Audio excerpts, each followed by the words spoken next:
Merci à l'IREMO et à Giovanna pour son invitation à venir partager avec vous quelques idées, quelques recherches sur ces questions hautement anxiogènes, surtout un jour de canicule, enfin une semaine de canicule, mais on a déjà dû vous faire la blague ce matin, donc je ne vais peut-être pas la refaire cet après-midi.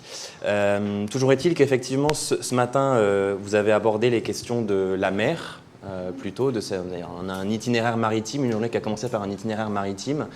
Et cette fois-ci, on va rentrer un peu plus sur les terres, même si, bien entendu, quand on parle de sécurité alimentaire, il ne faut pas déconnecter l'enjeu de la production agricole sur la terre ferme et les enjeux maritimes, ne serait-ce que parce qu'une grande partie du commerce agricole passe par la mer, passe par les mers, par les détroits et par les voies navigables, et aussi parce que la sécurité alimentaire vient bien entendu de la mer avec les produits qu'on consomme chaque jour, les produits halieutiques notamment, mais ça j'en parlerai beaucoup moins. Alors les pays de la Méditerranée, alors pardon, je sais qu'on va être aussi encore un petit peu anxiogène cet après-midi, je n'ai pas que des bonnes nouvelles, mais bon, vous commencez à avoir l'habitude, et puis on finira par une touche un peu plus positive sur des pistes d'action et des solutions pour être un peu plus programmatique. Les pays de la Méditerranée sont, là je ne vous apprends rien, une zone écologique qui est particulièrement contrainte sur le plan environnemental, économique, mais aussi politique. Donc, principalement cet après-midi, dans le temps qui m'est imparti, on va parler de phénomènes qui sont à la fois techniques, climatiques, même si je ne suis pas un spécialiste de climatologie ou de l'évolution du climat. Donc je vais utiliser beaucoup de chiffres qui ont été produits par d'autres gens que moi, notamment par le Plan Bleu, bien entendu. Mais ces phénomènes techniques et climatiques, pourquoi est-ce qu'on en parle quand on est un politiste ou du moins un apprenti politiste? C'est parce qu'ils ont des liens avec les processus sociaux et les processus politiques.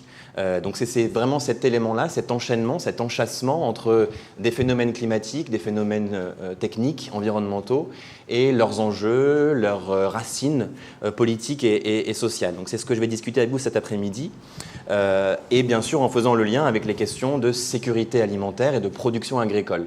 Donc on va être à la fois sur la question de la production, c'est pour ça que j'ai appelé ça produire et nourrir, puisqu'on va aussi parler d'alimentation. L'un bien sûr ne va pas sans l'autre. Les pays riverains de la Méditerranée, surtout le sud, je vais plutôt insister sur les pays du sud et de l'est de la Méditerranée, voient leur environnement sans cesse se dégrader, ce qui pénalise forcément la population, bien entendu, pour leur développement économique et social, et c'est source de profondes injustices. C'est un petit peu la teneur, ou du moins la musique qu'on raconte aussi aujourd'hui dans le cadre de cette université populaire. Cette injustice sociale et climatique, elle se fait à la fois à l'intérieur du pays, mais aussi entre les pays. Alors j'ai mis une dernière proposition qui est le changement climatique ne sera pas un défi pour cette zone. J'espère que ça vous surprend, parce qu'en fait on ne peut pas utiliser le futur puisque c'est déjà quelque chose qui est largement présent aujourd'hui. C'est déjà un défi pour les pays du sud, de l'est et pour les pays du nord de la Méditerranée. Le changement climatique, ce n'est pas demain, ce n'est pas dans 20 ans, c'est déjà aujourd'hui, c'était même déjà hier, comme on en parlera dans la suite de l'exposé. Alors, je ne rentre pas dans le détail de comment je vais organiser la discussion. J'ai plein de choses à vous raconter dans un temps fortement contraint. Mais on va essayer de voir quelles sont les ressources qui sont utilisées, faire un état de ces ressources naturelles dans les pays du sud, de l'est de la Méditerranée, un petit peu du nord, voir un petit peu quels sont les liens avec la production agricole, l'alimentation, essayer de réfléchir aussi aux pistes, aux solutions, aux innovations qu'on pourrait discuter, et faire le lien toujours avec les conséquences politiques, sociales, économiques, et donc avec cette idée de justice dans les différents pays. Alors forcément, je vais brosser rapidement un portrait il faudrait plusieurs cours, plusieurs séances pour en parler, mais on va essayer de voir ça assez rapidement, et ensuite on pourra revenir sur les différents points dans les questions. Alors d'abord commencer, peut-être on a déjà eu l'occasion de vous en parler ce matin, sur le fait qu'il y a un fort déséquilibre entre les émissions de gaz à effet de serre entre les pays du nord de la Méditerranée et ceux du sud ou de l'est. Le sud et l'est de la Méditerranée sont des pays qui émettent moins, mais qui sont d'ailleurs beaucoup plus vulnérables aux effets du changement climatique. L'ensemble des pays méditerranéens, c'est à peu près 8% des émissions mondiales de gaz à effet de serre, mais plus de 90% de ces émissions proviennent aujourd'hui des États européens, en particulier la France, l'Italie, l'Espagne. Les émissions des pays de la rive sud du bassin, tels que le Maroc, l'Égypte, la Tunisie et la Turquie, ont cependant augmenté assez rapidement depuis ces dernières années, parallèlement bien sûr à leur développement économique et social et bien entendu à leur croissance démographique. C'est une tendance qui pourrait s'accélérer, disons s'aggraver dans les prochaines décennies. Alors il y a 4 éléments qui rendent ces pays plus vulnérables. Ce sont des éléments techniques, mais qui sont aussi politiques, je veux dire en termes d'économie politique, en termes de ressources politiques. C'est bien entendu les contextes de forte croissance démographique. C'est l'accélération de la désertification, donc la transformation des sols ou leur artificialisation, leur transformation et donc leur appauvrissement, l'augmentation des sécheresses, des structures économiques, ça vous avez eu l'occasion d'en parler ce matin, qui sont de plus en plus liées aux ressources naturelles, notamment à l'eau sur les littoraux, et donc des activités qui sont sensibles au climat. Et c'est aussi moins de ressources financières pour s'adapter. Je crois qu'il ne faut pas oublier la dimension financière dans les questions d'adaptation au changement climatique. Alors, bien entendu, tous ces éléments de vulnérabilité sont renforcés par un contexte de forte croissance démographique, de ressources naturelles qui sont très limitées sur le sol, sur l'eau. Bien entendu, j'aurai l'occasion d'y revenir. Une urbanisation qui est rapide et qui est mal contrôlée, en particulier au sud et à l'est de la Méditerranée, et des impératifs sociaux souvent de court terme, à répondre à des enjeux en oubliant que d'autres sont plus sur le long terme et nécessitent des solutions beaucoup plus complexes. Tous ces éléments réduisent la capacité d'adaptation des pays d'Afrique du Nord et du Moyen-Orient aux effets du changement climatique. Est-ce que les notions d'adaptation et d'atténuation vous sont familières ? L'adaptation, c'est-à-dire qu'on s'adapte aux effets du changement climatique, et l'atténuation, on essaye d'atténuer, de limiter notre impact sur l'environnement et sur le changement climatique. Donc ces deux notions sont essentielles, surtout quand on en vient à parler des négociations climat. Mais je ne m'engouffre pas là-dedans. Alors je vais couvrir un petit peu rapidement les différentes ressources, parce que pour produire l'alimentation, on a besoin d'hommes et de femmes, bien entendu, surtout de capital humain, mais on a aussi besoin, bien sûr, de terre, de foncier, d'eau et de biodiversité. Donc on va voir un petit peu l'état de ces différentes ressources dans les pays du Sud, dans les pays de la Méditerranée. Alors les ressources en eau, globalement, disons à l'échelle de l'humanité, le stock d'eau est assez stable. Mais le problème vient surtout de la hausse de la demande, puisqu'on voit une grosse croissance de la demande, en partie liée à la croissance démographique et au changement des habitudes de déplacement, d'alimentation, des modes de vie, l'enrichissement, les classes moyennes, etc. Donc on a une pression plus importante sur la demande en eau, qui affecte bien entendu les niveaux qui sont disponibles. Les pays du sud de la Méditerranée et de l'Est sont très dépendants à l'extérieur pour leur approvisionnement en eau, pour les ressources qu'elles utilisent. Donc là, vous avez un graphique qui présente les ressources en eau par habitant dans les différents pays de la Méditerranée. On voit bien comment est-ce que cet histogramme diminue de manière très significative. Ce qu'il faut noter, c'est que pour les pays, surtout les pays du sud et de l'est de la Méditerranée, on dépend énormément de l'extérieur. Par exemple, en Égypte, 95% de l'eau qui est disponible vient de l'extérieur du pays. Vous avez tous déjà, j'en suis sûr, vu les images de l'Égypte, les photos satellites, ou alors vous avez même eu la chance de voler en dessus de l'Égypte et vu ce fin trait d'eau et de verre dans un océan de jaune ou de désert ou de roches. Donc les eaux du Nil, elles viennent bien entendu, ne viennent pas de l'Égypte directement, elles viennent du sud, donc elles viennent de l'extérieur. Si on compare avec d'autres grands pays, là j'en prends un très très grand, c'est les États-Unis, 8% seulement de l'eau qui est utilisée aux États-Unis vient de l'extérieur. Donc déjà ça pose des problèmes en termes de planification, en termes d'aménagement et de politique publique. Ça va s'aggraver dans le futur. Ma langue a fourché. Ça va s'aggraver dans le futur, notamment pour l'Égypte, mais aussi pour Malte, par exemple, qui est une île, comme vous le savez aussi bien que moi.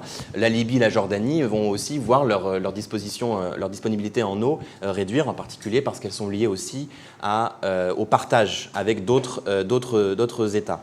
En plus de ça, l'eau est très mal répartie en Méditerranée, puisque seulement 12% de l'eau douce se trouve au sud de la rive méditerranéenne, et ça va également s'aggraver dans le futur.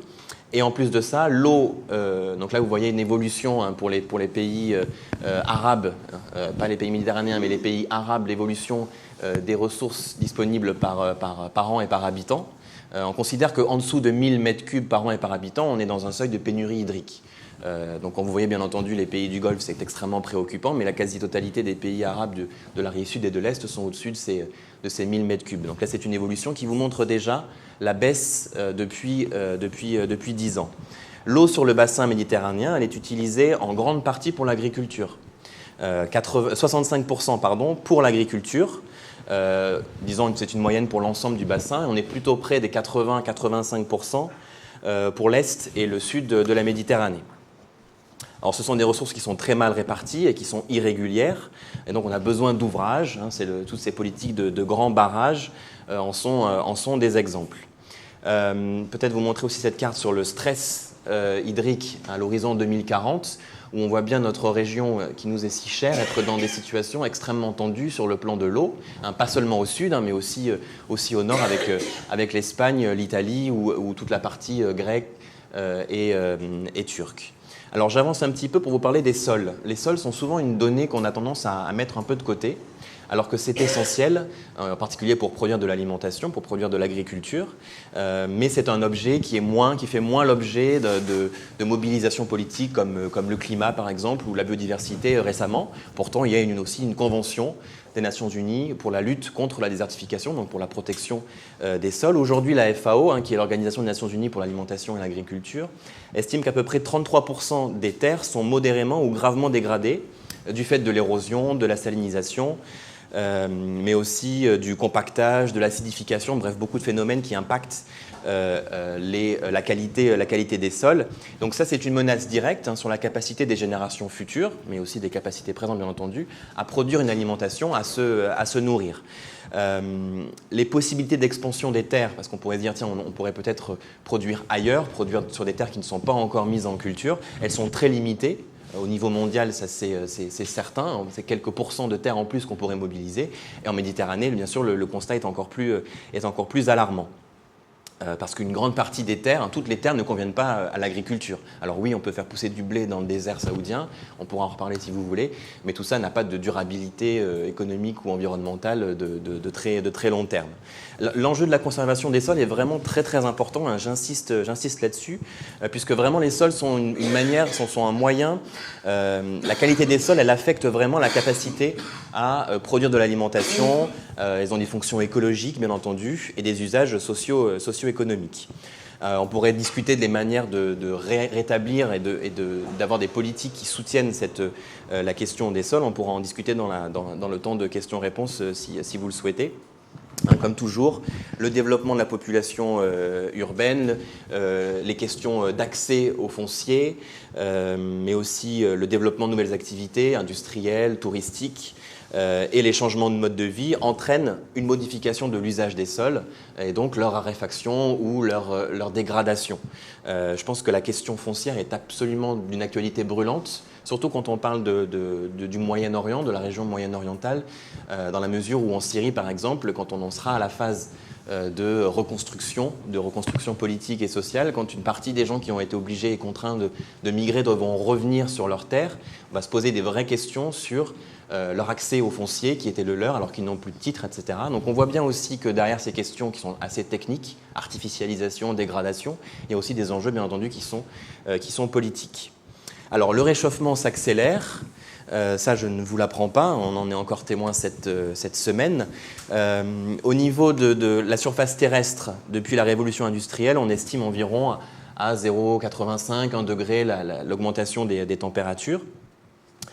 Mais quand on regarde la Méditerranée, le constat est beaucoup plus alarmant dans la mesure où, en particulier au Maghreb, hein, les températures ont subi une hausse supérieure à 2 degrés au cours du XXe siècle. Sur un scénario d'évolution moyen des émissions de gaz à effet de serre, le réchauffement du bassin méditerranéen pourrait atteindre, d'ici la fin du siècle, 4 degrés en bord de mer en été, et jusqu'à 5 degrés dans des périodes de forte chaleur. Et on est plus entre 2 à 4 degrés lors des autres saisons. Donc le réchauffement climatique estival va devenir plus intense. On a également un réchauffement hivernal. La durée, la fréquence et l'intensité des épisodes chauds et des vagues de chaleur devraient augmenter dans toute la région.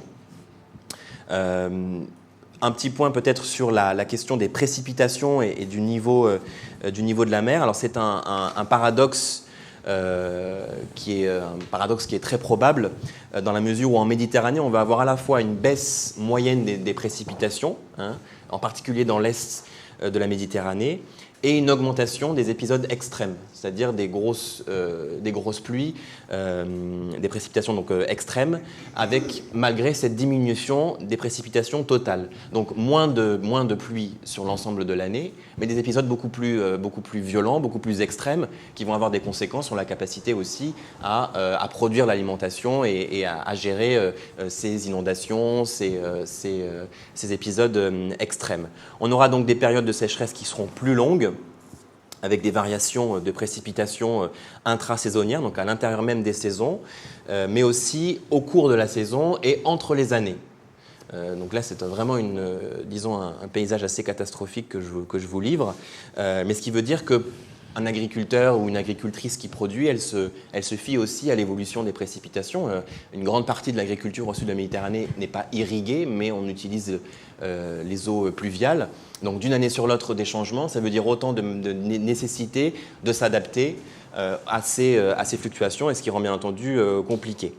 Les scénarios d'ici à 2100, puisqu'il faut aussi se projeter dans le futur, prévoient une réduction continue du volume de précipitations qui pourrait atteindre à peu près 40% selon les pays ou les saisons, voire 50% dans certaines zones des rives sud et nord du bassin de la Méditerranée en été. Alors bien sûr, ces prospectives, ces scénarios, ils vont changer ils peuvent changer dans la mesure où on pourra agir sur les émissions de gaz à effet de serre, et donc ça pourra changer ces scénarios. Alors avec un réchauffement, à plus 2 degrés,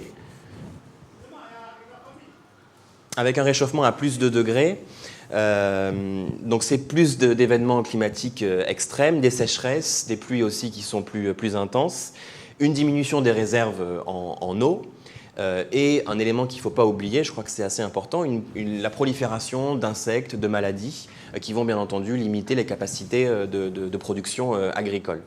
Je cite aussi la question de l'érosion du niveau de la mer. J'imagine que vous en avez parlé ce matin, notamment sur le cas d'un pays que je connais un petit peu et qui va être assez brutalement confronté à ça. C'est le cas de l'Égypte.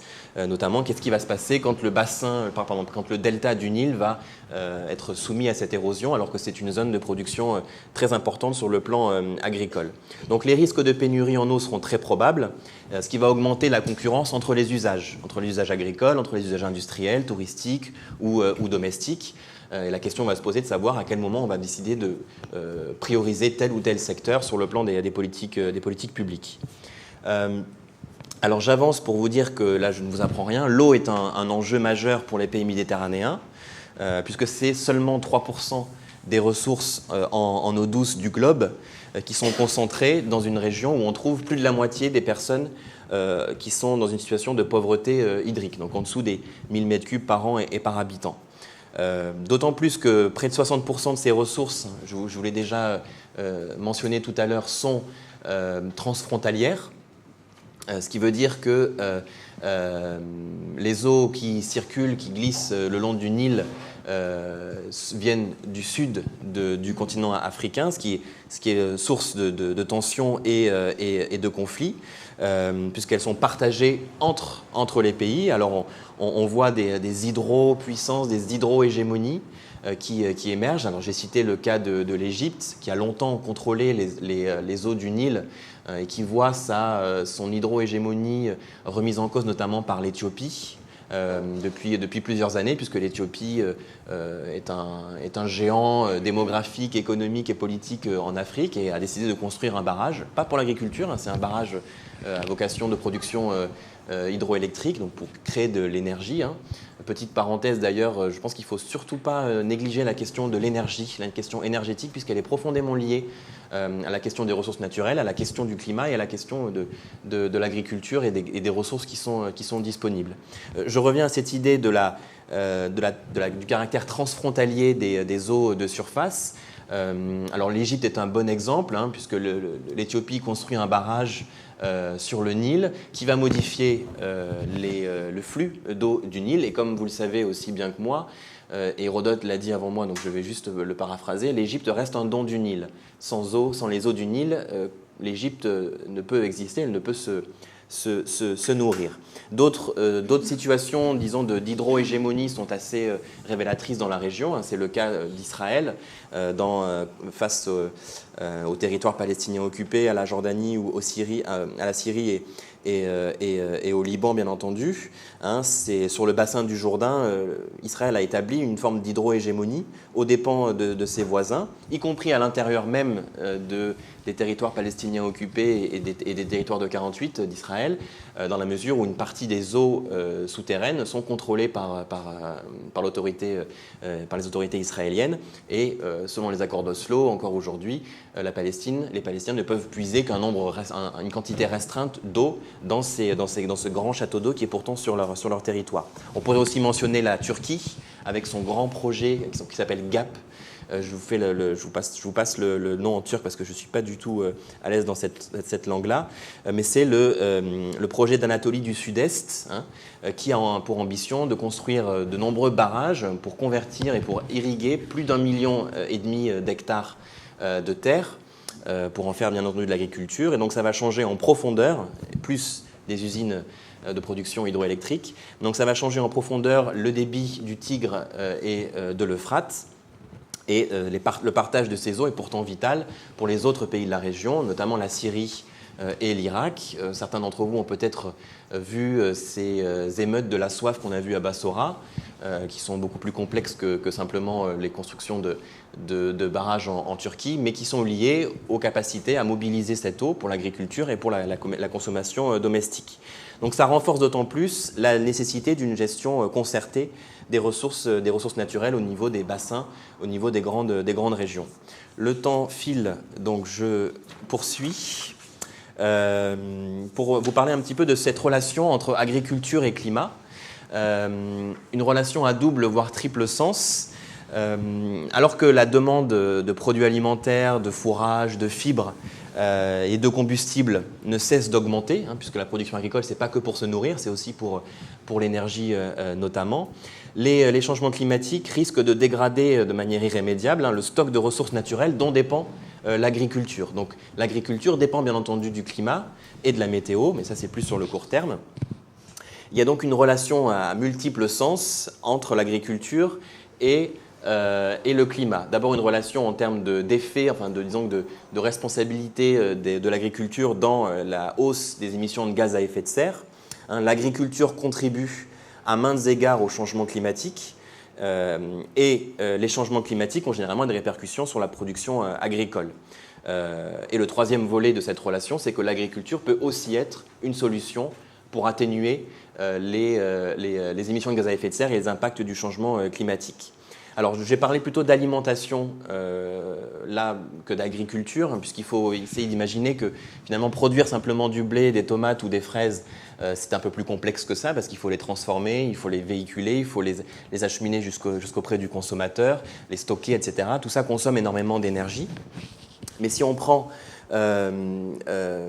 ces différentes étapes, elles sont toutes émettrices, elles participent toutes à l'émission de gaz à effet de serre. Au niveau global, si on prend que les émissions de gaz à effet de serre qui sont dues à la production agricole, l'agriculture serait responsable de 11 à 13% des émissions de gaz à effet de serre. Donc là, c'est seulement pour l'agriculture. Si on prend l'ensemble de l'alimentation, puisqu'on sectorise, c'est-à-dire que le transport, par exemple, pour transporter nos pastèques, nos melons ou les céréales ne sont pas comptabilisés dans les émissions de l'agriculture, mais sont comptabilisés dans les transports, on est plutôt aux alentours de 30 à 40% des émissions de gaz à effet de serre, tout compris. Alors, côté Union européenne, l'agriculture contribue à peu près à 10% des émissions de gaz à effet de serre. On a vu quand même une baisse assez significative de plus de 20% des émissions de gaz à effet de serre entre 1990 et 2012 liées à l'agriculture, grâce notamment à une baisse du nombre de têtes de bétail, à une plus grande efficacité dans l'utilisation des engrais et à une meilleure gestion du fumier notamment. Mais dans le reste du monde, c'est plutôt l'inverse. On a plutôt une hausse de la contribution de l'agriculture aux émissions de gaz à effet de serre en raison de tous ces éléments que vous avez en tête, la croissance démographique, la modification des habitudes alimentaires, de consommation, la hausse des revenus dans certains pays en développement. Alors, les émissions de l'agriculture, elles sont assez particulières dans la mesure où elles se concentrent sur certains gaz. Il y a 3 gaz principaux qui font partie de ces gaz à effet de serre. C'est le dioxyde de carbone, le protoxyde d'azote et le méthane. Et l'agriculture contribue énormément sur le protoxyde d'azote, donc c'est le N2O, à hauteur de 70% des émissions globales et 50% pour celles du méthane. Le méthane, ça provient principalement, je ne vous l'apprends peut-être pas, de l'élevage et de la culture du riz qui est inondée. Alors que le protoxyde d'azote découle de l'utilisation d'engrais chimiques ou organiques, engrais minéraux ou organiques. Le fumier, le lisier, c'est aussi un facteur d'émission de protoxyde d'azote. L'épocatalytique aussi, mais ça c'est beaucoup moindre que ce que contribue à émettre l'agriculture. Bien entendu, tous les végétaux ont besoin d'azote. Il ne s'agit pas de dire demain on arrête de mettre de l'azote sur les plantes, ça ne fonctionnera pas, on n'aura plus de photosynthèse, on n'aura plus de processus de production des plantes. Simplement, il faut insister sur le fait que le protoxyde d'azote et le méthane, comparé au dioxyde de carbone, alors bien entendu l'agriculture émet du dioxyde de carbone, ça c'est évident, notamment sur les combustibles fossiles qu'on utilise ou sur la respiration des plantes et des animaux, la décomposition des matières organiques. Mais il faut vraiment se concentrer sur ces 2 gaz, le protoxyde d'azote et le méthane, parce qu'aussi ils ont un pouvoir réchauffant et une longueur, une présence beaucoup plus longue dans l'atmosphère. Et donc ce sont ces 2 principaux gaz qui sont montrés du doigt, et l'élevage est largement en cause, notamment, et la culture du riz. Alors, un élément qui est quand même très important à garder en tête, c'est que l'agriculture est aussi un moyen de stocker du carbone, de produire de la biomasse et donc d'atténuer, de limiter les impacts les émissions de gaz à effet de serre, puisqu'on peut stocker du carbone dans les sols. Le sol contient à peu près 2 à 3 fois plus de carbone que ce qu'on trouve dans l'atmosphère. L'agriculture peut produire de la biomasse, des énergies renouvelables, des biomatériaux et de la chimie verte. Donc tout l'enjeu est vraiment d'avoir un bilan global de l'agriculture et de la forêt qui intègre tous ces leviers d'action. Donc je vous ai dit, l'Europe a réussi à diminuer ses émissions de gaz à effet de serre, notamment parce qu'elle a réduit le nombre de son bétail. Ça ne veut pas dire qu'on mange moins de viande, ça veut dire que la viande vient d'ailleurs et donc les émissions de gaz à effet de serre sont juste délocalisées. Je ne suis pas en train de dire que le modèle est vertueux. Ce n'est pas du tout ce sur quoi je vais insister aujourd'hui. Alors, j'avance parce que toujours le temps file, mais simplement pour vous dire que pour augmenter le stockage du carbone dans les sols, il faut aussi changer les pratiques agricoles, notamment en termes de fertilisation, de couverture des sols. Il y a des initiatives internationales qui ont suivi notamment la conférence des parties à la Convention 4 des Nations Unies sur le changement climatique, la COP21 qui a eu lieu à Paris, des initiatives pour améliorer, accélérer ce stockage du carbone qui permettrait d'avoir un bilan un peu plus positif. Et puis, bien entendu, il faut aussi agir sur nos propres modèles, nos propres méthodes de consommation, nos propres modes de consommation pour atténuer notre impact sur le changement climatique, mais on pourra revenir là-dessus. Alors, quelles conséquences du changement climatique sur la production agricole ?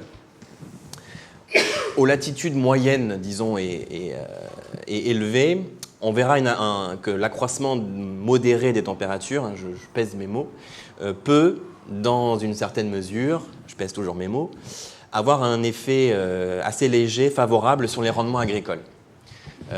Cependant, aux latitudes faibles, notamment au sud et à l'est de la Méditerranée, l'enjeu est beaucoup plus, l'impact est beaucoup plus négatif, beaucoup plus souvent négatif.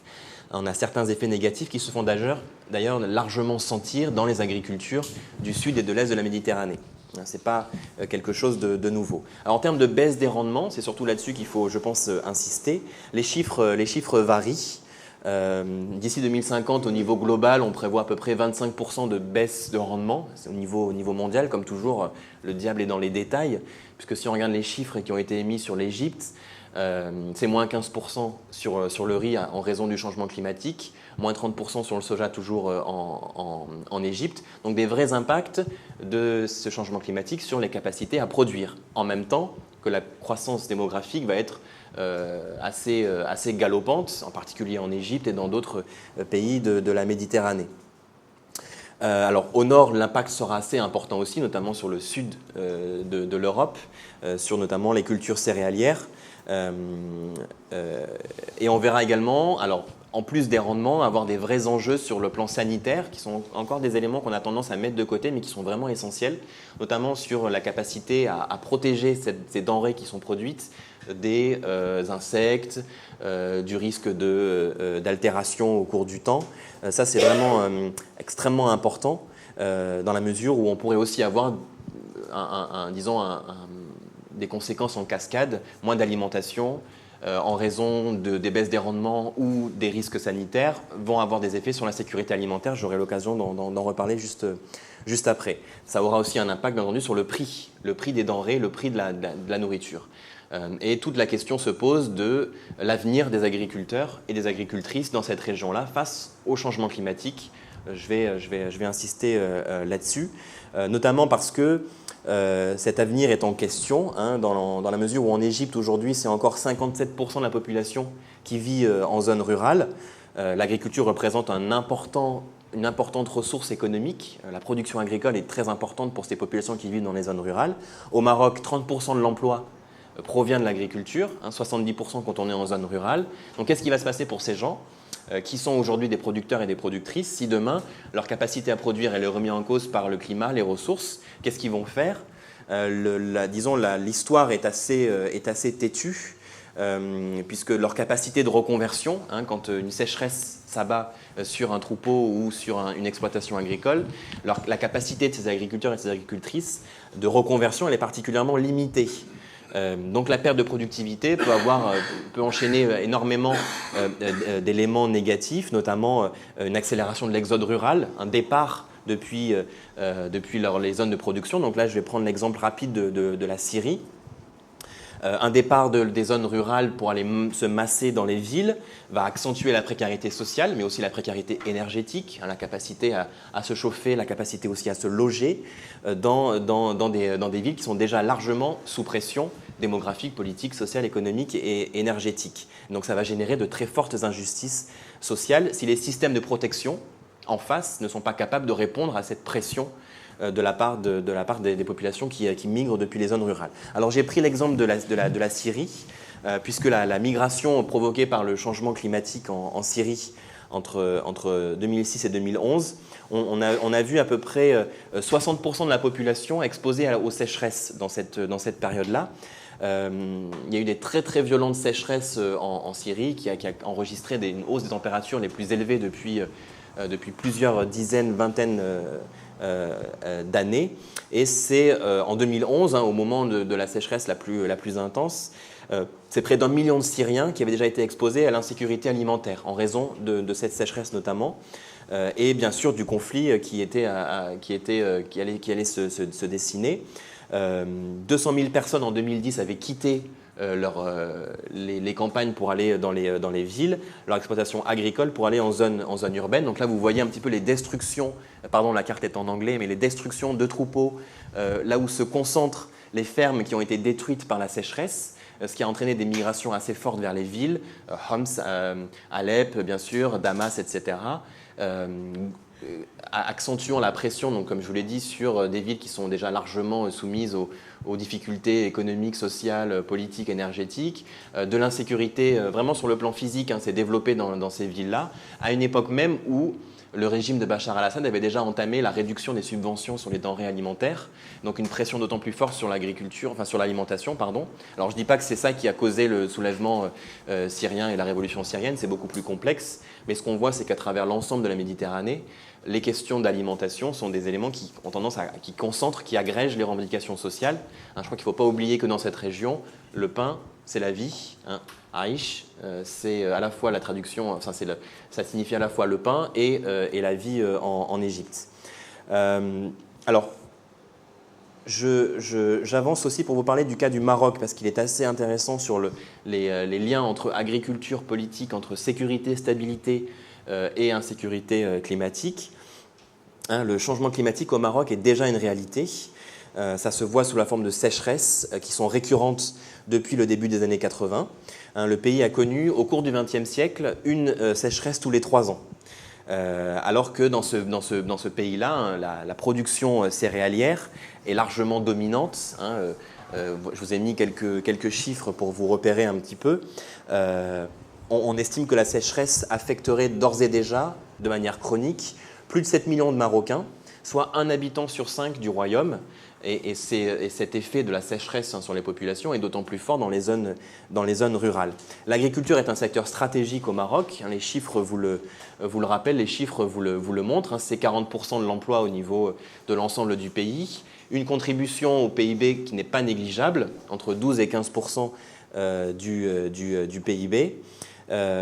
Et si on prend également la dépendance de l'agriculture aux pluies, hein, c'est-à-dire que 10% des 5 millions d'hectares de surface céréalière au Maroc sont irrigués. Donc seulement 10% de la superficie céréalière, une fois de plus, l'orge, le blé sont des denrées stratégiques au Maroc en raison de la consommation de céréales et de pain, eh bien seulement 10% de cette superficie est irriguée. Tout le reste dépend de la pluviométrie, ce qui expose bien entendu ces populations à des conséquences dramatiques en cas de sécheresse. Il faut le rappeler, hein, la filière céréalière a une importance stratégique pour le royaume, puisque les céréales représentent 25% des dépenses alimentaires des ménages et 45% des besoins en céréales sont importés aujourd'hui au Maroc. Et ce graphique vous montre bien en fait l'évolution et le lien qu'il y a entre la croissance économique et la production céréalière. C'est-à-dire que vous voyez, hein, selon les années, des baisses significatives du PIB en même temps que les baisses de la production céréalière. Comme on dit au Maroc, quand l'agriculture va, tout va. Et justement, quand elle va mal, tout va mal. On a des plongées, des baisses de croissance économique en même temps que des baisses de rendement et de production céréalière. Alors tout cela a des conséquences, hein, sur la sécurité alimentaire. Alors je vous ai rappelé la définition de la sécurité alimentaire qui a fait l'objet de longues négociations. Hein, c'est une définition internationale. Simplement, on retenait 4 piliers essentiels qui sont la disponibilité. C'est-à-dire, en fait, je devrais commencer par vous dire que la sécurité alimentaire, ce n'est pas simplement avoir de quoi manger, avoir suffisamment de quoi manger. C'est beaucoup plus complexe que ça, c'est multifactoriel, multidimensionnel. Donc il a fallu du temps pour se mettre d'accord sur une définition. Et on retient ces 4 piliers. C'est-à-dire d'abord la disponibilité, les quantités, la production, le stock ou l'aide alimentaire quand on en a besoin.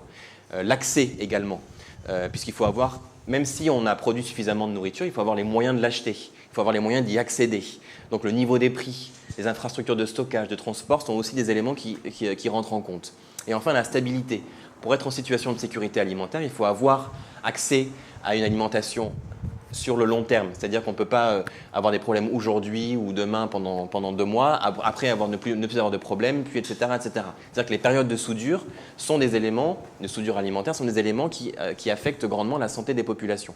Et enfin, il faut avoir accès à une alimentation de qualité sur le plan sanitaire, sur le plan nutritionnel, si j'étais un petit peu manichéen ou disons grossier, avoir accès seulement à des paquets de chips, ce n'est pas la sécurité alimentaire.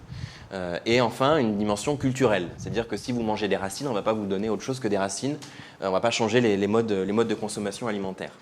Alors ce n'est pas une nouveauté. Le monde est exposé aujourd'hui à des situations d'insécurité alimentaire et dans notre région qui nous intéresse, on a un double fardeau, hein, qui est à la fois celui de l'insécurité alimentaire, donc de la sous-nutrition, de la sous-alimentation, et celui de l'obésité et du surpoids. Donc on est toujours dans la question de la sécurité alimentaire. Cette carte vous montre les pays où on a au moins 1, 2 ou 3 problèmes qui sont liés à l'insécurité alimentaire. Donc c'est le retard de croissance chez l'enfant, l'anémie chez la femme en âge de procréer et le surpoids chez la femme adulte. Et donc là, on voit que, notamment sur la Libye, l'Égypte, mais aussi la Syrie et l'Irak, hein, tous les problèmes sont concentrés. Donc il y a des très fortes disparités entre les pays. Hein. On voit à la fois des phénomènes de sous-alimentation, notamment en raison des guerres. Hein, la Syrie, l'Irak, le Yémen est un cas que vous avez, j'en suis sûr, vu attisé dans les médias quand on a vu les images de ces enfants émaciés. Hein, les conflits, bien sûr, accentuent les situations de stress alimentaire. Alors cette carte, elle vous montre la population en situation de sous-alimentation. Finalement, à part, bien entendu, le Yémen, l'Irak, dans une certaine mesure la Jordanie, on voit que le bassin méditerranéen est globalement bien loti, hein, si on peut dire ça comme ça, sur le plan alimentaire, puisque les niveaux de sous-nutrition sont assez faibles. Hein, on est à moins de 5%, moins de 10% selon les pays. Alors que dans les situations de conflit, le niveau est beaucoup plus important. À l'inverse, par contre, l'obésité et le surpoids, je crois que j'ai aussi une carte qui vous montre ces questions-là. L'obésité et le surpoids sont des fléaux qui touchent la Méditerranée, les pays méditerranéens. Hein, c'est 30% des adultes en Égypte qui sont obèses, avec une surexposition des femmes. Et c'est la même chose dans les pays du Golfe, qui sont aussi réputés pour être soumis à ces situations d'obésité, hein, le Koweït, l'Arabie Saoudite ou encore le Qatar. Et parmi les pays qui ont connu la plus forte progression au niveau mondial, c'est l'Égypte. L'Égypte a connu une progression de sa population obèse assez phénoménale depuis les années 80, de même que l'Arabie Saoudite ou Oman. Alors l'obésité et le surpoids, ça pose des problèmes bien entendu de santé publique. Ça pose des problèmes sur les systèmes de protection sociale, de maladies bien entendu, mais sur le long terme, des coûts exorbitants, des coûts plus importants en termes de santé. Alors, je vous l'ai dit, on est dans une région de paradoxe sur le plan de la distribution des ressources, sur le plan des situations alimentaires, mais aussi sur le plan de la dépendance à l'extérieur. Dans la région méditerranéenne, une grande partie des pays dépend de l'extérieur pour son alimentation, pour sa sécurité alimentaire. D'accord. Il ne me reste pas beaucoup de temps. Cette carte, elle vous montre quels sont les niveaux d'importation de céréales dans la région, puisque les pays arabes méditerranéens, du Maroc à la Syrie, dépendent largement des importations de blé. En Égypte, c'est la moitié du blé qui est importé. L'Égypte est le premier importateur mondial de blé, 11 millions de tonnes de blé, et l'autre moitié est produite sur place. Le Maroc, c'est 3,5 millions de tonnes, l'Algérie, on est à presque 7 millions de tonnes. Bref, je vous passe les chiffres.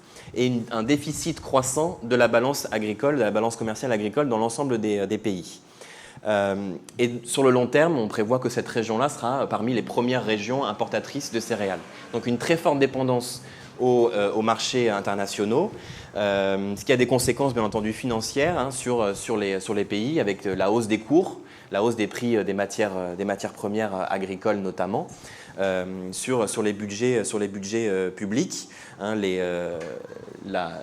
chiffres sont assez effarants de la hausse de cette enveloppe qui est dévolue aux achats de denrées alimentaires à l'étranger qui ne cesse d'augmenter. En 2008, on a eu une grave crise alimentaire. Ça a provoqué d'énormes difficultés économiques à l'Algérie, au Maroc ou même à l'Égypte. Alors j'avance un petit peu plus vite maintenant pour vous dire qu'il y a quand même aussi une forme de paradoxe.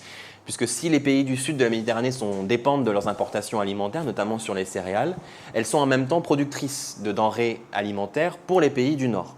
Il ne vous aura pas échappé qu'une grande partie de nos tomates viennent du Maroc. Je crois que je vous ai mis un chiffre. Hein. Voilà, la France absorbe 77% des exportations marocaines de tomates. Alors ces exploitations agricoles productrices de tomates, de fraises ou de framboises sont un moyen de gagner, d'avoir des devises étrangères pour pouvoir aussi acheter des céréales à l'étranger. Donc c'est un calcul qui a été fait en misant bien entendu sur un certain type d'agriculture, une agriculture agro-commerciale, agro-exportatrice, tournée vers les marchés internationaux. Bien sûr, il faut s'interroger sur la pertinence de ce modèle agro-exportateur dans un contexte d'insécurité climatique et d'insécurité alimentaire.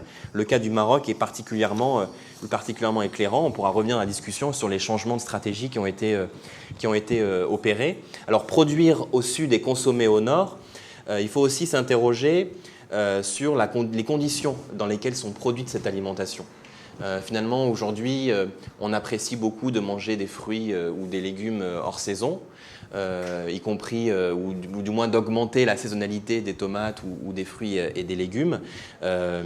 Et dans le numéro de Confluence Méditerranée, dont je n'ai pas encore fait la publicité, le dernier numéro de la revue, qui traite des questions d'agriculture et de politique dans la région, il y a un article très intéressant de Mylène Faure sur la production de fraises au Maroc.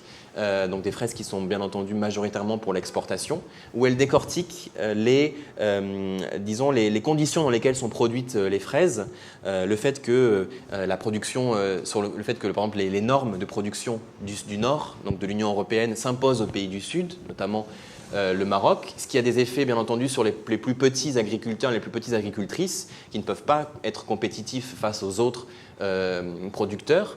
Et donc ça crée des tensions sur l'accès au foncier, sur la sécurité bien entendu alimentaire, mais pas uniquement.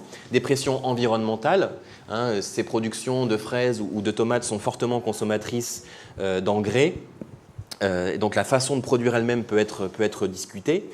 Il faut faire des investissements assez massifs pour pouvoir transformer, pour pouvoir produire. Tout le monde ne peut pas les faire, donc ça veut dire qu'on restreint peut-être les capacités à un nombre plus limité de personnes. Et en plus de ça, on a des pressions sur les travailleurs agricoles. C'est un travail saisonnier, dans des conditions de travail assez précaires. Pas de syndicats, pas de représentation des gens qui travaillent, en particulier ce sont surtout des femmes, mais aussi des problèmes dans les transports, dans les conditions de sécurité qui ne sont pas respectées. Et en plus de ça, on voit un développement de la migration du travail au sud du Maroc, du Maroc vers le sud de l'Europe, notamment en Espagne. C'est-à-dire qu'on les exploitations de fraises du sud de l'Espagne font venir des travailleuses marocaines pour travailler dans les exploitations. Alors pardon, je suis allé un petit peu vite sur cette dernière partie qui est pourtant essentielle, mais on pourra y revenir dans la discussion. Et je voudrais conclure, si on me laisse le temps de conclure, sur des pistes, sur des solutions, sur des pistes d'action que j'ai essayé de lister assez rapidement. D'abord vous dire, et ça c'est pas parce que je suis chercheur, mais parce que c'est essentiel, c'est le dernier point de cette slide, c'est la nécessité, le besoin d'avoir des investissements et de la recherche. Aujourd'hui, pour pouvoir planifier, réfléchir, concevoir le futur, imaginer les mondes de demain, on a besoin de recherche, on a besoin de financement. Dans la mesure où, y compris sur les scénarios, je pense que on pourrait en parler avec notamment les institutions comme le Plan Bleu, on a besoin de cette recherche-là pour pouvoir prédire, pour pouvoir s'adapter dans le futur. Alors sur la gestion de l'eau, comme je vous l'ai dit, on aura une forte pression sur la gestion de l'eau dans les pays méditerranéens. Aujourd'hui, on ne peut pas augmenter la demande. On ne peut pas augmenter l'offre, les capacités d'offre sont atteintes, on ne peut pas mettre de nouveaux barrages, la ressource est limitée. Par contre, on peut travailler sur les capacités, sur les modèles de production, sur les innovations technologiques pour économiser cette eau. Il faut vraiment agir sur la demande également, sur la demande en eau, faire la chasse au gaspillage de l'eau bien entendu. Pourquoi pas imaginer de la réutilisation des eaux usées, le stockage. Certains parlent de dessalement, on pourra en discuter. Un deuxième point qui est essentiel, et ça j'insiste là-dessus parce qu'on a tendance à l'oublier, c'est la réduction des pertes et des gaspillages alimentaires. Il ne faut pas oublier qu'un tiers de la production alimentaire, de la production agricole alimentaire mondiale est gaspillée ou perdue aujourd'hui au niveau mondial. Dans les pays du sud et de l'est de la Méditerranée, c'est 50% de la nourriture qui est perdue. C'est 50% de la nourriture qui vient de l'étranger et 30% de la nourriture qui est perdue. La moitié de la nourriture vient de l'étranger et un tiers de cette nourriture est perdue, de toute la nourriture toute confondue. C'est-à-dire que si on travaillait déjà sur les pertes et les gaspillages, impossible de les réduire à zéro bien entendu, on pourrait déjà limiter les besoins, les importations et limiter la pression sur les écosystèmes. Alors je pourrais vous donner quelques chiffres dans la discussion sur quels sont les différentes cultures qui sont le plus exposées à ces pertes et à ces gaspillages. On peut parler de pertes et gaspillages depuis la production, depuis le champ, jusqu'à l'assiette bien entendu. Un chiffre qui pourra peut-être vous marquer, c'est qu'en Europe, c'est 100 kilos de nourriture par an et par habitant sont gaspillés chaque année. Et pour finir assez rapidement, peut-être deux éléments. Est-ce qu'il faut réduire la production agricole ? Est-ce qu'il faut consommer bio ? Alors peut-être que je pourrais laisser ça pour la discussion. parce que j'ai aussi mon avis sur la question, mais on pourra en discuter de manière collective. De toute façon, il va falloir envisager un changement profond de nos modes de consommation et nos comportements alimentaires. Aujourd'hui, le système alimentaire, il est quand même responsable de près du quart des émissions de gaz à effet de serre. Et la question de savoir qui produit quoi est produit où, elle est d'ordre avant tout socio-économique et d'ordre socio-politique. C'est-à-dire que les choix de notre alimentation vont influencer aussi la capacité de ces systèmes à être résilients face au changement climatique. La concurrence mondiale aujourd'hui pour l'accès à ces ressources qui sont cruciales ne va cesser de s'aggraver, ne va cesser d'augmenter. On voit la Chine qui investit dans l'ensemble de la chaîne alimentaire, dans le foncier notamment. On a ces vagues d'accaparement foncier pour contrôler les ressources, notamment foncières ou les ressources en eau. Sécuriser les approvisionnements alimentaires, c'est demain, et c'est déjà aujourd'hui, un enjeu essentiel pour des pays qui sont en situation d'insécurité alimentaire. Est-ce qu'il faut devenir végétarien? Est-ce qu'il faut devenir végétalien? Est-ce qu'il faut devenir flexitarien? Bref, dans tous les cas, il va falloir envisager de changer nos modes de consommation parce qu'il va falloir à la fois accroître les rendements agricoles, produire plus, ça c'est certain, tout en réduisant notre dépendance aux produits phytosanitaires, aux produits agrochimiques et économiser la ressource. Voilà, j'ai dressé un peu rapidement ces pistes de solutions, mais on va pouvoir en discuter de manière collective. Merci.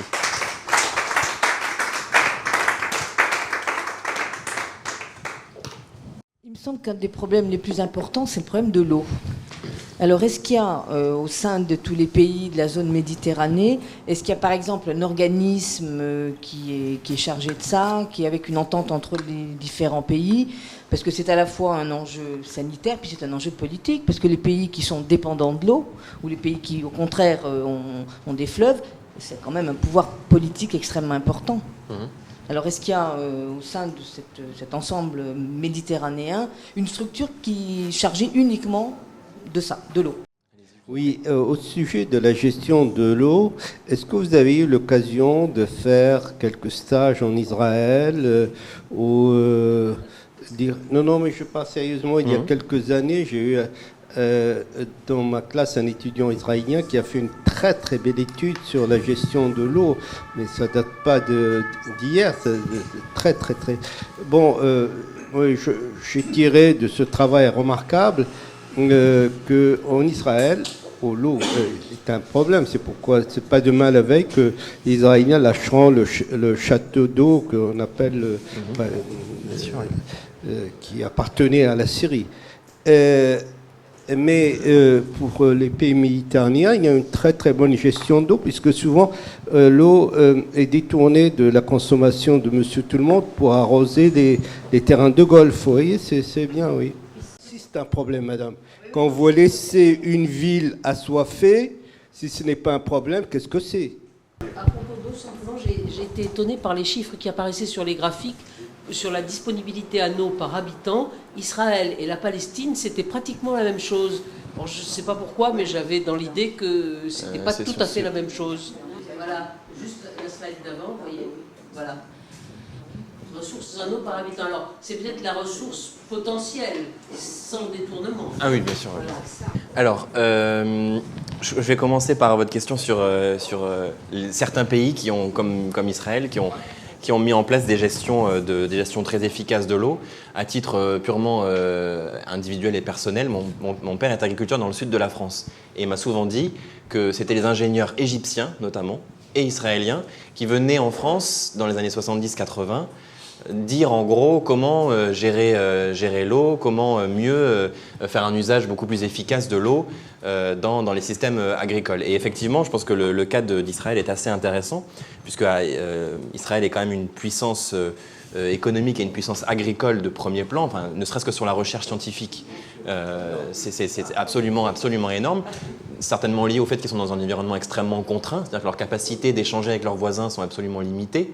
Alors je ne connais pas les niveaux de dépendance aux importations alimentaires d'Israël, simplement ils ont un système agricole, ils ont aussi construit toute leur légitimité historique sur les kibbutzim, etc., sur le contrôle des terres et la production agricole. Dans la bibliothèque ici, vous avez un excellent ouvrage de Pierre Blanc, Le pouvoir, la terre et l'eau, où il revient de manière extrêmement intéressante sur la question de la construction de cette agro-puissance qu'est Israël, une puissance qui s'est développée à la même époque dans les kibbutzim et ailleurs, dans la recherche, pour faire une meilleure gestion de l'eau et augmenter les techniques et les capacités de production agricole. On a encore aujourd'hui des produits qui sont... c'est une puissance exportatrice aussi, d'agrumes notamment, etc. Les oranges, etc., les melons.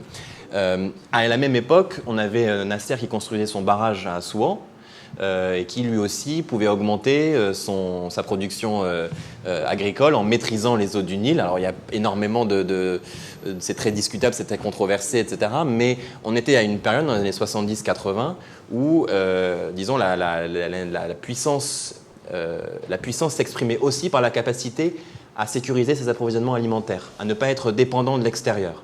C'était le cas en Égypte, qui connaissait déjà une croissance démographique importante, c'est le cas en Israël et c'était le cas aussi en Arabie Saoudite, qui a mis en place son premier plan de production agricole, qui a transformé son désert dans les années 80 au point de devenir un exportateur mondial de blé, produire plus de 12 millions de tonnes par an, ce qui équivaut à ce qu'importe aujourd'hui l'Égypte. Donc c'était aussi un moment où les questions alimentaires étaient un élément fondamental, un élément crucial dans les stratégies de puissance et d'indépendance.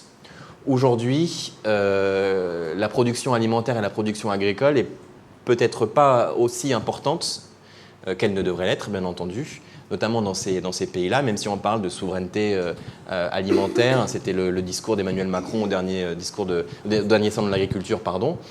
Néanmoins, si on regarde ce qui se passe sur le Qatar notamment, ou le blocus qu'a imposé l'Arabie Saoudite, Bahreïn, les Émirats Arabes Unis au Qatar, on a aussi une dimension alimentaire dans la mesure où, du jour au lendemain, le Qatar a vu 40% de ses approvisionnements alimentaires s'arrêter parce que ça vient quasi majoritairement d'Arabie Saoudite. Et donc, on pense aussi la sécurité alimentaire, la sécurisation des approvisionnements alimentaires dans cette région-là. Je m'éloigne de votre question qui était sur la gestion de l'eau en Israël. Alors, sur les institutions, je pourrais largement passer la parole à Hélène si elle veut en parler également sur l'action du Plan Bleu.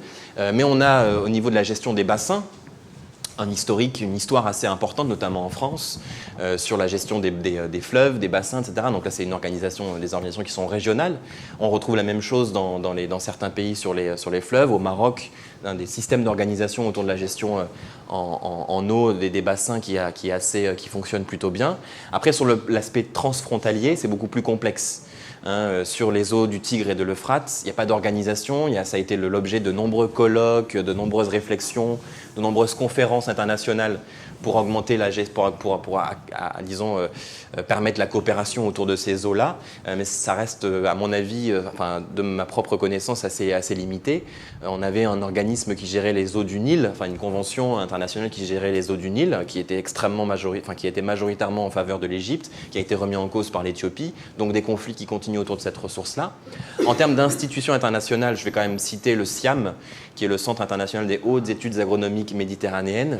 Je prêche un peu pour ma paroisse parce que c'est une institution dans laquelle j'ai travaillé et que j'apprécie énormément, qui réfléchit aussi aux enjeux de coopération autour pas uniquement de l'eau, mais aussi de la production agricole. C'est une organisation multilatérale qui rassemble 12 pays de la Méditerranée, du nord, du sud, de l'est et de l'ouest, et qui chaque année fait des réunions interministérielles ou des réunions ministérielles pour réfléchir aux grands enjeux. Notamment, ils avaient mis à l'agenda la question de la lutte contre les pertes et les gaspillages, et les questions de l'eau sont aussi très, très sensiblement discutées. Alors, elles ne le sont peut-être pas au niveau officiel, c'est-à-dire au niveau des gouvernements ou des ministères, mais des agences, du personnel technique se rencontrent pour améliorer les pratiques et pour échanger. Ce sont vraiment des plateformes d'échange qui permettent, bon gré, mal gré, de mieux gérer l'eau. Mais toujours est-il que, des organisations de fleuves et de bassins sont, à ma connaissance, extrêmement limitées dans le cadre des régions transfrontalières.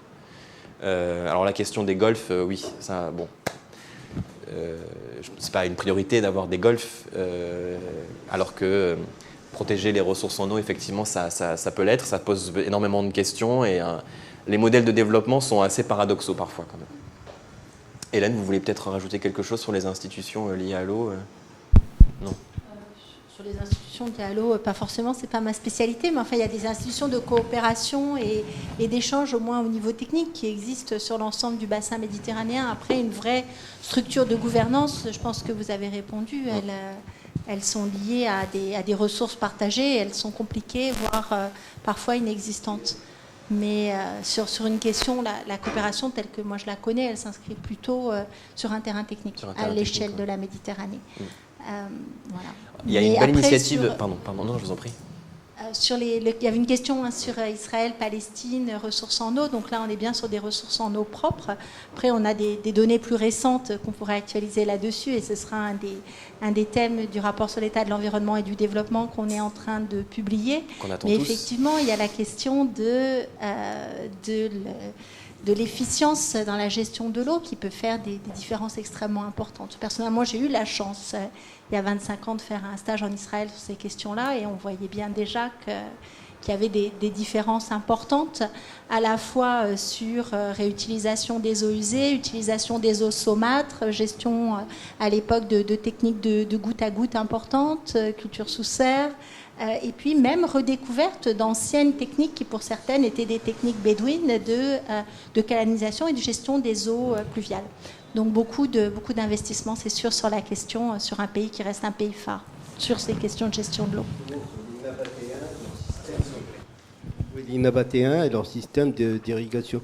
J'ai juste une petite question, Codicile. Vous avez parlé du barrage d'Assouan. Comment l'Égypte arrive à gérer ces millions de tonnes de limon qui sont bloqués par le barrage? C'est une catastrophe. Je ne suis pas ingénieur hydraulique, mais en tout cas, c'est une catastrophe pour le barrage d'Assouan, absolument, parce qu'ils sont bloqués au niveau du barrage. Donc, ils sont obligés d'acheter des engrais alors qu'ils avaient le limon. Je voudrais juste apporter 2 éléments de précision. Alors, on a parlé de l'eau, mais sur la coopération internationale en Méditerranée, notamment le SIAM et les différents États ont mis en place un système de gestion et de discussion autour des stocks céréaliers, MEDAMIN, qui est une initiative qui peut paraître au commun des mortels assez simple, finalement, échanger nos connaissances sur l'état de nos stocks. Mais vous n'imaginez pas la complexité stratégique. Bon, vous l'imaginez très bien, donc je suis en face d'un public qui connaît son sujet, donc c'est formidable. Mais ça a été un très long travail de discussion, de négociation pour partager l'information. Je ne vous parle même pas d'avoir un système d'information international sur l'état des stocks. La Chine va dire non tout de suite. La preuve, elle fait apparaître des stocks de maïs, des stocks de blé par-ci par-là, etc. Donc il y a vraiment un enjeu extrêmement complexe autour de ces discussions internationales sur l'eau, sur les céréales, etc. Juste pour saluer moi aussi l'action du SIAM, avec lequel on a la chance d'avoir un fort partenariat et dont on est ravis, avec lequel on est ravis de travailler. Moi, la question que je voudrais poser concerne le rapport entre... On a une situation, disons, qui est tendue sur la question de l'eau et de la production agricole, et on dit par ailleurs qu'il y a une population en forte croissance démographique dans les années qui viennent. Comment est-ce que vous, chercheurs, vous ressentez cette situation? Est-ce que vous pensez qu'on va à peu près inéluctablement vers un mur, enfin une catastrophe, ou au contraire, vous avez l'espoir que si on s'y met, en fait, on aurait les ressources? Est-ce qu'on peut avoir un peu... Moi, je ne suis pas un catastrophiste. En même temps, je pense qu'il faut mesurer les réalités, enfin essayer d'avoir une saine évaluation, et aussi une saine évaluation des espérances possibles. C'est un peu ça le sens de ma question. Alors c'est compliqué pour un chercheur en tout cas pour moi, je fais pas trop de prospective, donc c'est un petit peu compliqué de se dire, parce qu'il faut que notre avis soit documenté, affûté sur des scénarios et des prospectives. Je suis plutôt d'un naturel optimiste comme garçon, mais effectivement, et qu'est-ce qui me rend optimiste aujourd'hui, disons, plutôt que qu'est-ce qui me rend pessimiste, parce que j'ai eu l'occasion de vous le dire pendant près d'1 heure. Qu'est-ce qui me rend optimiste aujourd'hui? C'est que les questions de gestion des ressources naturelles, de production agricole, reviennent sur l'agenda de ces États, en particulier du sud et de l'est de la Méditerranée. Alors je ne connais pas tous les pays, donc c'est absolument impossible pour moi de vous dire dans chaque pays comment ça se passe. Mais si on prend le cas du Maroc, qui a mis en place un plan en 2008, le plan Maroc vert, qui est un plan extrêmement ambitieux, qui peut être critiquable plein de niveaux, etc., mais qui a au moins pour avantage d'avoir réinvesti la question de la production agricole et de la dimension stratégique de cette production pour faire face aux questions que vous mentionnez, aux enjeux de croissance démographique et de développement urbain. Un des enjeux, et d'ailleurs je pense que ça témoigne assez bien de cela, le fait de voir que aujourd'hui le plan Maroc Vert est géré par le ministère de l'Agriculture et par le ministère de l'Intérieur. Ça veut dire que l'agriculture et la production agricole sont des enjeux de sécurité et de stabilité pour un État. Pas que de produire juste pour produire. C'est-à-dire que le plan Maroc Vert avait pour ambition d'augmenter la production, une meilleure gestion des ressources naturelles, en particulier l'eau. Et on a fait le bilan il y a quelques mois de ça. C'est pas moi directement. Le Maroc a fait le bilan 10 ans après sa mise en œuvre. On a une économie d'eau qui est assez importante, une hausse de la production. Bien sûr, il faut aller plus loin, il faut aller plus vite. Mais les efforts déployés, ça a coûté de l'argent, le secteur privé s'est investi également, fait qu'on peut aussi avoir des politiques publiques qui permettent à un pays, à une agriculture, de faire face à ces enjeux. Je crois qu'ils ont vraiment embrassé les difficultés liées au changement climatique en mettant en place ce plan Maroc Vert, destiné à la fois à l'agriculture conventionnelle et l'agriculture agroexportatrice et l'agriculture familiale. Bien entendu, et le roi Mohamed VI a recadré un petit peu son ministre de l'Agriculture il y a quelques mois en disant qu'il fallait aller plus loin, notamment sur les populations les plus vulnérables, qui sont dans les campagnes, qui sont dans les milieux ruraux. Et pour lui, c'est aussi un enjeu en termes d'équilibre territorial. Il a vraiment mis l'accent sur les classes moyennes rurales. Ce qui peut paraître pour beaucoup un pléonasme. On imagine plutôt les classes moyennes dans les villes, en particulier dans les pays en développement ou dans les pays du Sud.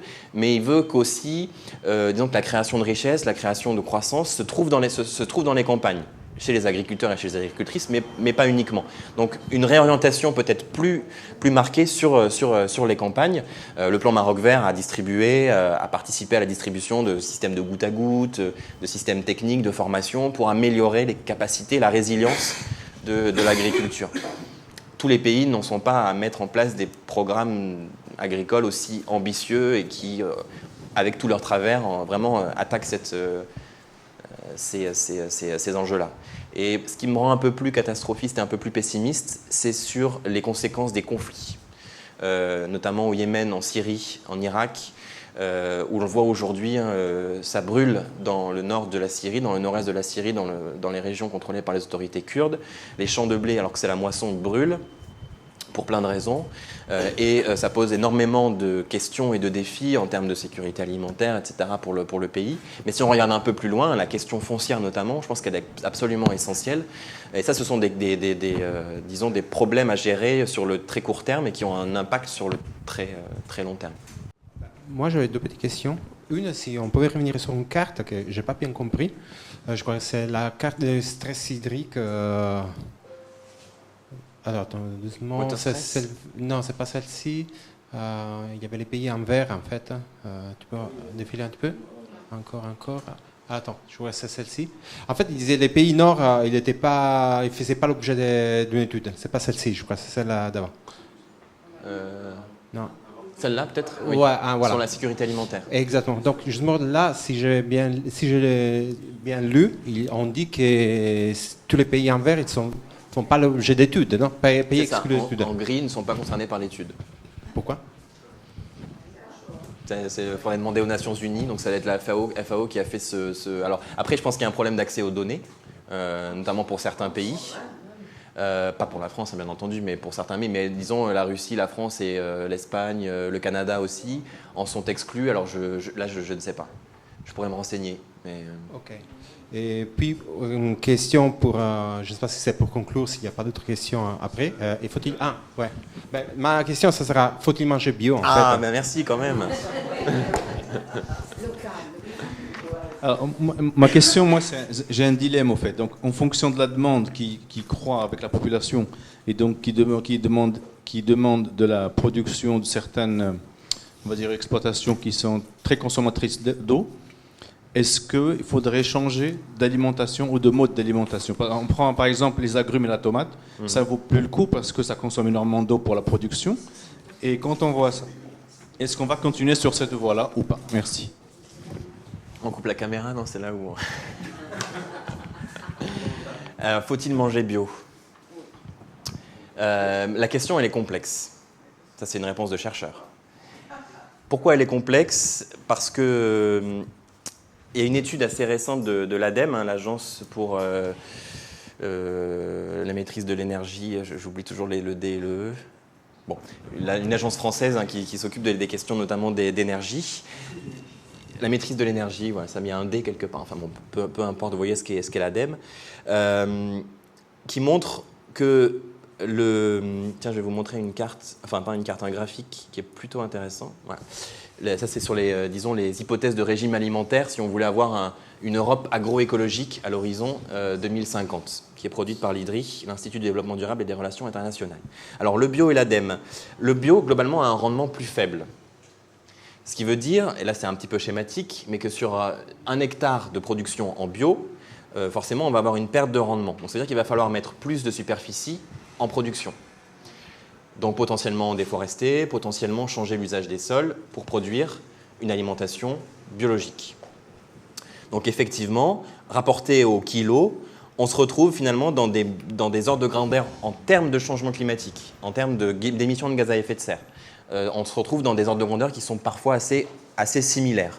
Mais l'agriculture biologique, il ne faut pas enlever à l'agriculture biologique son intérêt environnemental, notamment parce qu'elle est à 0 pesticides. Donc disons que oui, il faut manger bio, mais il faut aussi réfléchir à l'impact que ça peut avoir. Comment ? Manger moins. Il faut manger moins, ça c'est essentiel. Enfin, c'est facile de dire ça pour quelqu'un qui est d'un pays du Nord et qui n'a pas de problème pour s'alimenter, qui peut descendre dans la rue à n'importe quelle heure trouver de l'alimentation. Mais il faut manger moins. Nos régimes sont beaucoup trop... Alors c'est pour ça que j'aime bien ce graphique qui vous montre un petit peu quels seraient les éléments sur lesquels il faudrait réduire pour pouvoir avoir une alimentation et une production agricole qui permettent l'épanouissement de systèmes agroécologiques, c'est-à-dire beaucoup moins, voire même 0 pesticides, donc une agriculture bio, et moins de déforestation, et tout ça en respectant les quantités, les qualités nutritionnelles à manger chaque jour. On mange trop, on gaspille trop, et effectivement, s'il y a bien un poste qu'il faut commencer à réduire, c'est la viande, notamment la viande rouge, qui est fortement émettrice de méthane, de CH4, par la fermentation entérique des animaux. On s'en réjouit, on a réduit nos émissions de gaz à effet de serre en Europe, mais c'est parce qu'aussi on a une partie de notre alimentation en viande qui vient d'ailleurs, sans compter le fait qu'aujourd'hui, pour nourrir les animaux, on a besoin de coproduits, de sous-produits, c'est-à-dire notamment de tourteaux de soja qui viennent d'où ? Du Brésil ou d'ailleurs, etc., et qui participent à la déforestation. C'est un petit peu schématique, mais on est sur ces enjeux-là. Et si on commençait par réintroduire des légumineuses dans la rotation des cultures, disons en allant plus loin dans l'introduction des légumineuses dans la rotation des cultures en France ou en Europe, on pourrait aussi avoir des coproduits qui viendraient de ces légumineuses et qui participeraient à nourrir les animaux. Je ne suis pas en train de dire qu'il faut devenir végétarien. Pas du tout. Si c'est la question, je pense que, une fois de plus, comme pour le bio, le fait de passer complètement à une alimentation végétarienne va demander plus de production de biomasse, plus de production végétale. Plus de production végétale, ça veut dire qu'on va aussi avoir besoin d'augmenter les rendements. Donc si on n'augmente pas les rendements, si on prend de l'agriculture biologique, on augmente les rendements, donc on déforeste, donc on change l'usage des sols, donc ça a des impacts sur les changements, enfin des impacts sur les émissions de gaz à effet de serre. L'équation, elle est quand même très complexe. Mais comme le dit madame, commençons par manger moins de viande, en particulier de viande rouge, boire un peu moins, c'est aussi ce que dit, c'est aussi boire moins d'alcool, bien entendu. Parce que boire de l'eau, c'est important, surtout en ce moment. Mais boire un petit peu moins d'alcool, consommer plus de fruits et légumes, un petit peu moins de produits issus de la mer et de l'aquaculture, un petit peu moins de produits laitiers également. Ça va nous permettre d'avoir un impact un peu plus léger, un peu moins important sur les émissions de gaz à effet de serre. Et puis je crois qu'il faut vraiment avoir une vision assez globale, ce qui est particulièrement complexe quand on est un décideur politique, parce que le moindre effet, la moindre politique a un impact sur l'ensemble de la chaîne. Mais il faut avoir une vision globale de ce qu'est notre alimentation et réfléchir avant tout à reprendre le contrôle de son alimentation, réfléchir à d'où est-ce qu'elle vient, comment est-ce qu'elle est produite, comment est-ce qu'elle nous arrive jusqu'à nous, et réduire les pertes et gaspillages. C'est pas possible qu'un tiers d'alimentation produite aujourd'hui dans le monde soit gaspillée.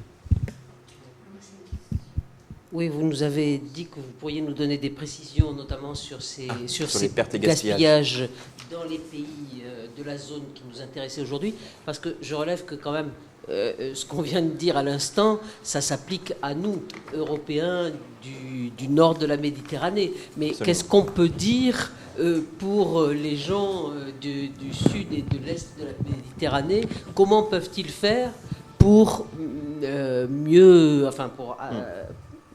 ont-ils quelque chose à faire pour que leur régime alimentaire contribue à diminuer la pression sur les ressources locales? Alors, il y a énormément de questions dans votre question. C'est terrible. Pour conclure, il n'y a pas mieux. Parce qu'il y a à la fois la question des pertes et gaspillages dans les pays du sud et de l'est de la Méditerranée, et la question des régimes alimentaires dans les pays du sud et de l'est de la Méditerranée. Je commence par la question des gaspillages. Il y a une inversion entre le nord et le sud. Au nord, les gaspillages sont plutôt à la phase de consommation et moins à la phase de production. Disons que c'est plus dans l'assiette qu'au champ. Alors qu'au sud, dans les pays du sud et de l'est de la Méditerranée, c'est plutôt au niveau de la production agricole. C'est de l'ordre 40-60 ou 70-30. Au niveau de la production agricole, c'est-à-dire la capacité à stocker, à transformer, à ramasser, etc., que dans la phase de consommation qui est là beaucoup plus faible. Les chiffres sont assez édifiants. Si on prend la région Afrique du Nord et Moyen-Orient, c'est 25% des tubercules qui sont perdus, 30% des poissons et des fruits de mer, 20% des produits laitiers, 45% des fruits et légumes. 45% des fruits et légumes. 30% des légumes frais en Égypte ne dépassent pas le stade de la pré-récolte. C'est absolument consternant, c'est extrêmement problématique pour ces pays-là qui sont en situation d'insécurité alimentaire. Sur les céréales, on est à peu près à 20% des céréales qui sont perdues. Alors c'est lié à plein de choses, c'est lié aux capacités de stockage, aux capacités de transformation, c'est lié avant tout, et je pense que ça il faut le rappeler, c'est-à-dire que dans le futur, avec les impacts du changement climatique, il y aura plus de risques sanitaires, plus de productions qui seront détruites par des invasions d'insectes, par des problèmes de stockage, de chaleur, etc. Tout ça a un impact assez important. Ensuite, sur la question du régime alimentaire. On ne peut pas comparer le régime alimentaire de populations comme la France, l'Espagne, les États-Unis, n'en parlons pas, et celui des pays du sud et de l'est de la Méditerranée. Parce que nous aujourd'hui les céréales représentent une part assez importante, mais pas non plus majoritaire de ce qu'on mange, c'est-à-dire le pain, alors que dans les pays du sud et de l'est, c'est vraiment une denrée élémentaire. Par contre, il faut accompagner ces transformations des systèmes alimentaires, notamment sur le plan de l'accès à une nourriture de qualité produite localement. On voit par exemple qu'au Maroc, la production bio fait un boom. Alors on parle moins de production bio que de production beldi, c'est-à-dire local. C'est-à-dire que les populations qui ont les moyens aussi de pouvoir s'acheter cette alimentation sont, une fois de plus, c'est toujours une question de moyens. Et moi le premier, est-ce que je mets suffisamment d'argent dans mon alimentation ? Je ne sais pas. Non, je ne pense pas. Je pourrais toujours faire mieux, etc.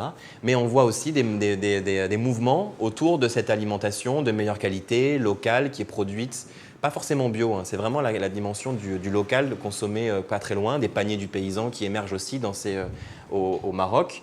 Au Maroc, où la question notamment de l'alimentation est particulièrement forte. On a vu un boycott toucher notamment les eaux minérales, le groupe Danone il y a quelques temps, et aussi le groupe Ifriqiya qui produit le gasoil, etc. Mais la population s'est mobilisée. 40% des Marocains ont boycotté ces grands groupes parce que le coût était trop cher pour leur alimentation et pour leur accès aux produits énergétiques.